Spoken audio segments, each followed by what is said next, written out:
नात्यात संवाद कमी झाला की गैरसमज वाढतात। समोरच्याची शांतता म्हणजे त्यांचा अहंकार नसून त्यांच्यावर संघर्ष असू शकतो। एकमेकांना आधार द्या, कारण प्रत्येकाचं ओझं वेगळं असतं। नमस्कार, मी अतुल शिंदे, मी आपला काउन्सिलर, आणि आज आपण बोलणार आहोत अदृश्य संघर्ष या गोष्टीवर। कधी विचार केलाय, आपण एखाद्यावर रागवतो कारण आपल्याला वाटतं तो आपल्यासाठी पुरेसं करत नाहीये, पण या चित्राकडे बघा। पुरुषाच्या पाठीवर जबाबदारीचा दगड आहे जो त्याला चिरडतोय, आणि स्त्रीला खालून परिस्थितीचा साप चावतोय।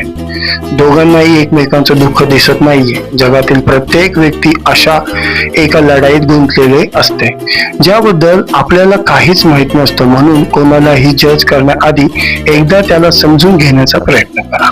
जर तुम्हाला हा व्हिडिओ आवडला असेल तर नक्की आपल्या व्हिडिओला लाईक करा, शेअर करा आणि आपल्या चॅनलला सबस्क्राईब करा।